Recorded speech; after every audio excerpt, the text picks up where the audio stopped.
गेले 2 दिवस झालं माझ्या घरात एकच रेसिपी चालू आहे. कशाची रेसिपी चालू आहे सांगते. हा बटाटा. आणि ह्या बटाट्याची रेसिपी करायचं कारण काय, तर ही जी आमची किसणी आहे ती आमच्या ईशाननी त्याचा शोध लावला, ही कुठं ठेवलेली मम्मीनी.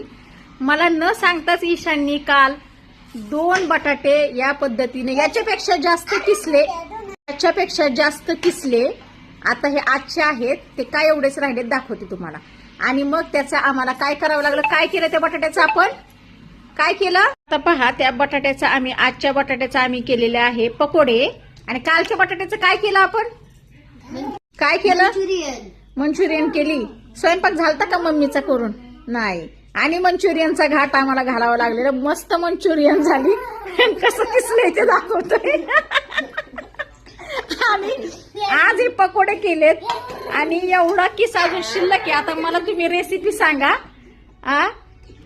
हे कशासाठी असे उद्योग करताय. नवीन नवीन रेसिपी शिकते आमच्याकडून.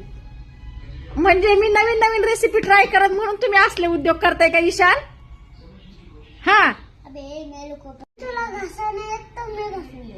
होय का, वा वा वा. नको नको एवढा उद्योग बस. आता परत उद्योग करू नका.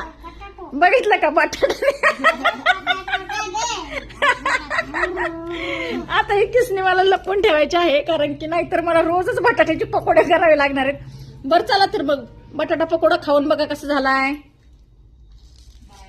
कसा झालाय, मस्त कसा झालाय. या मग व्हिडिओ आवडल्यास लाईक शेअर सबस्क्राईब करा. व्हिडिओ आवडल्यास लाईक करा आणि चॅनलला सबस्क्राईब करा. लाईक करा, शेअर करा. बर. आता सगळेजण शेअर करतील आणि आमचे पकोडे पण शेअर करा.